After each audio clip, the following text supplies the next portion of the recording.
Su destino parecía estar escrito. Nació en la violenta Medellín de finales de los años 70 y con muy pocos recursos económicos. Pero Andrés Orozco Estrada nació con un don para la música clásica y contra todo pronóstico, con su talento y mucho trabajo, este antioqueño es uno de los directores de orquesta más prestigiosos del mundo. Elizabeth Cortiles lo acompañó en una de las pocas ocasiones en las que se deja ver por Colombia. El poder de su batuta es indiscutible. Era como si me hubieran regalado pues un lingote de oro, yo que sé, era un trofeo, y no porque me lo hubiese ganado yo, sino porque era muy precioso. Y yo me acuerdo que inclusive yo salí del ensayo y mientras que llegué yo a mi casa, yo tenía realmente miedo de que me fueran a robar la batuta, porque claro, yo pensaba que todo el mundo iba detrás de esa batuta, porque claro, la batuta es como la varita de Harry Potter o yo qué sé. Andrés Orozco Estrada habla de la batuta que le regaló su profesora de música cuando era tan solo un niño. Fue la primera de muchas batutas que lo han acompañado a lo más alto de la música sinfónica. Con apenas 36 años, y aunque no lo parezca, este colombiano de aspecto relajado es uno de los directores de orquesta más importantes del mundo. Andrés Orozco Estrada es el Carlos Vives de la música clásica, nuestro colombiano más internacional si hablamos de orquestas sinfónicas. Es como si a un joven técnico colombiano le pusieran a dirigir un equipo como el Barcelona o el Bayern de Múnich y además lo hicieran mejor que ningún otro. Andrés consigue convencer a orquestas europeas con años de tradición musical de que un joven colombiano de aspecto risueño y enamorado del chocolate puede ser capaz de convertir en magia las partituras de Mozart y Beethoven.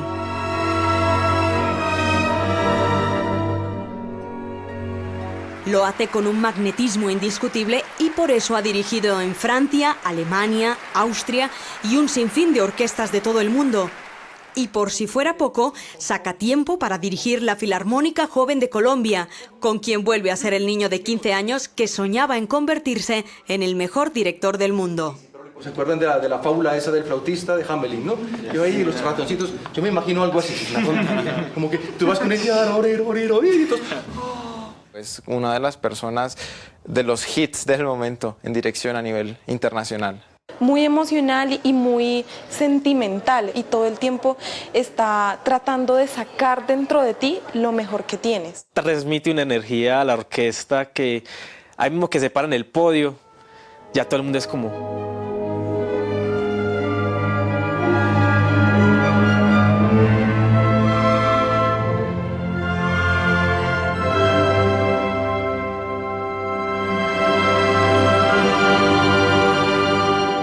El maestro colombiano tiene un recorrido envidiable, propio de una estrella en ascenso. Dirige la orquesta de la Radio de Frankfurt y la Sinfónica de Houston. Es conductor de la orquesta austríaca Tonkünstler y a partir del año que viene será el principal director invitado de la Filarmónica de Londres. Tan solo una decena de directores en el mundo consiguen llegar a este nivel.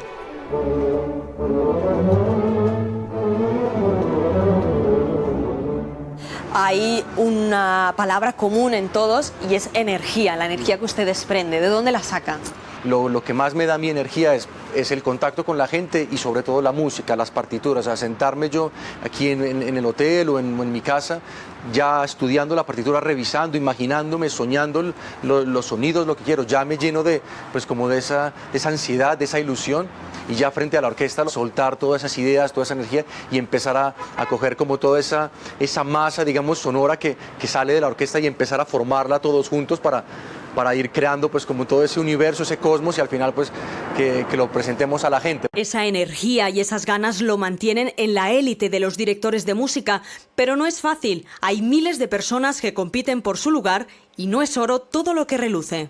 ¿Es un mundo competitivo? Muy competitivo, es un mundo muy competitivo. Lo que pasa es que es una competencia que parece, o sea, que está como un poco escondida en la belleza de la música, sobre todo hacia afuera, no es tan agresiva como un futbolista que tiene que hacer goles y que está compitiendo con otro, o en la Fórmula 1. El director, pues al final, como todos sabemos, es obvio, pero aunque sea obvio hay que decirlo, es solo uno el que está ahí frente a la orquesta. Desde su infancia, Andrés Orozco Estrada parecía estar ligado a la música. Su juguete favorito era un pequeño tambor del que no se separaba ni un instante, y no hay foto en la que no esté pegado a un instrumento. Y claro, lo primero que yo hice ya cuando tenía 5 o 6 años es empezar a tocar el violín, que por supuesto cuando tú tocas el violín, pues evidentemente tienes que tocar el violín en la música clásica. Pocas veces tú tocas el violín para tocar pues vallenatos o salsa. Y yo creo que lo mismo, es una cosa que pasa muy de manera inconsciente, pero ya esa relación estaba ahí, era muy clara y era pues...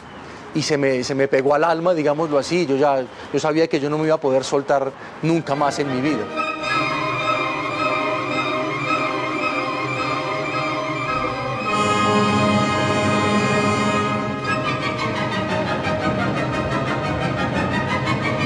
La vida de Andrés Orozco Estrada bien podría encajar en un guión de película. Fue capaz de darle un giro de 180 grados a un destino que parecía estar ya escrito. Nació en la comuna Manrique de Medellín en los 80, sin apenas recursos, con un padre ausente y una madre muy joven. Era un panorama sin ninguna esperanza para un niño, pero su talento y su pasión por la música lo salvaron de una vida marcada por la violencia. Gracias a la música, ese contexto histórico, ese momento también que no solamente era porque viviese yo en Manrique o donde fuese que viviera, estábamos viviendo una época muy difícil en el país y sobre todo en Medellín, o sea, la época de los 80, todos sabemos 80, al comienzo de los 90 sabemos lo que fue para Colombia y en especial pues para la ciudad de Medellín, y ahí no te salvabas, daba igual donde vivías, el contexto era un contexto muy tenso, muy difícil. Entonces lo que digo con esto es que lo que yo más recuerdo de mi niñez siempre va a estar ligado, gracias pues a la vida y a lo que sea, a la música. Guiado por su carisma y el aprendizaje en el Instituto Musical Diego Echevarría de Medellín, Andrés ya era capaz de dirigir a los 14 años y sin ningún miedo en la mismísima Plaza Bolívar de Bogotá. Ya por esa época Andrés era un niño soñador que jugaba a ser director de orquesta con cualquier cosa que le sirviera, hasta la antena de televisión de su casa. Y así fue, y en esa época desmontar una antena era muy sencillo, cogí un destornillador y le quité el tornillito y la bajé.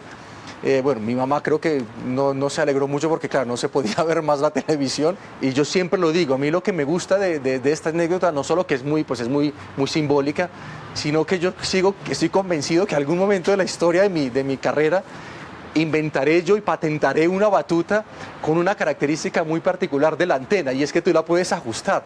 Pues entonces, claro, cuando yo quería hacer como más trascendental, pues yo sacaba toda la antena y así era una antena que era casi una espada, y cuando no era necesario, cuando quería, digamos, cuando dirigía una orquesta más pequeña, pues yo era casi que la entraba todo, entonces tenía una batuta más pequeña.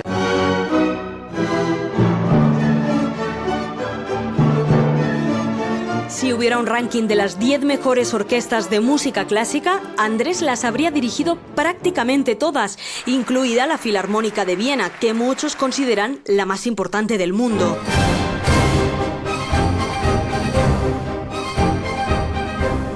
Hace más de 15 años que Andrés Orozco Estrada vive en Viena, la cuna de la música clásica. Tuvo claro a los 19 años que debía vivir allí para ser el mejor, y sin apenas hablar alemán, logró que lo aceptaran en la exclusiva Academia de Música de la ciudad. Y no solo eso, años más tarde se graduó con honores dirigiendo la Orquesta Sinfónica de la Radio de Viena en uno de los auditorios más prestigiosos del mundo, el Musikverein. Eso fue muy bonito, ya llegar y subir donde él estaba en su camerino y la fila de personas para felicitarlo. Yo me hice a un lado, yo era conmovida, lo califican y por ahí a la hora salimos y habían más de 100 personas esperándolo para la gente seguirlo ovacionando. Dicen, es un recuerdo para mí lindísimo, y el profesor le dijo: Andrés, hoy nació una estrella. Y así fue. En el 2004 la prensa europea lo catalogó como el milagro de Viena después de verlo dirigir una orquesta. Ese día la suerte lo cogió de la mano y le ofreció la oportunidad de sustituir al conductor principal después de que éste cayera enfermo en el último momento. Han pasado 10 años desde ese milagro de Viena y el colombiano habla de esos días como si fuera ayer. Su mejor recuerdo nos traslada al día en que vio por primera vez una orquesta sinfónica, aunque en realidad no fuera del todo como él se imaginaba. Yo creo que ni siquiera en Colombia yo había visto un momento tan caótico para ingresar a un recinto, porque estoy hablando de un montón de vieneses austriacos que tú no te imaginas, que tú te los imaginas todos así muy, pues como muy bien puestos. No, esto es así con los codos y todos contra todos, y además porque hay que subir un montón de escalas, los viejitos ahí y tapándote, porque claro, ellos no tienen la agilidad y tú quieres pasártelos, pero no te dejan y te ponen así. Pero cuando empezó a sonar la orquesta, pues claro, yo no tenía ni que ver. El sonido de ese momento es impresionante, así me salían las lágrimas a mí de la emoción. Porque claro, estás ahí, eso es como estar en, yo qué sé, como estar en el cielo, quizás en el paraíso, y después de tantos años de ver tantos videos, en tu caso en Medellín, yo ahí en el colegio viendo videos de Filarmónica de Berlín, del Musikverein y eso, y de repente pues estar ahí es un momento que no se me olvida jamás. El maestro suele conducir más de 80 instrumentos en cada concierto. Es tal la conexión con ellos que parece bailar al son de la música que dirige. Hay directores que por las razones que sean dirigen mucho menos, mueven mucho menos, solamente las manos, un poco la mano derecha y de vez en cuando. Y hay otros que preferimos pues emplear todo el cuerpo y estar como entregando todo eso, yo qué sé, toda tu energía a través de todos sus movimientos. Andrés Orozco Estrada nunca pierde la sonrisa, ni tan solo cuando dirige. Quizás sea la satisfacción que se siente cuando uno sabe que ha cumplido su sueño, o simplemente porque disfruta con lo que hace. En su último concierto en Colombia, antes de salir, nos enseña la ropa que siempre lleva cuando dirige. Es su marca de la casa, un traje diseñado por él mismo, confeccionado en Colombia y con un detalle que le gusta enseñar. Lleva bordado su nombre completo, con el segundo apellido, Estrada, que decidió llevar siempre para honrar a su madre por todos los sacrificios que hizo por él. Andrés es una persona humilde que nunca ha querido esconder su pasado. Sabe de dónde viene y hacia dónde quiere ir. Y aunque ha nacido con un don, tiene claro que no sería nada sin compromiso, trabajo y dedicación.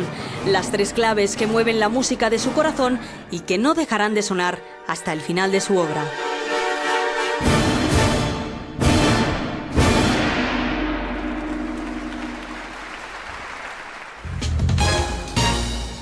Nos pueden seguir en @InformantesTV o escribir a losinformantes@caracoltv.com.co.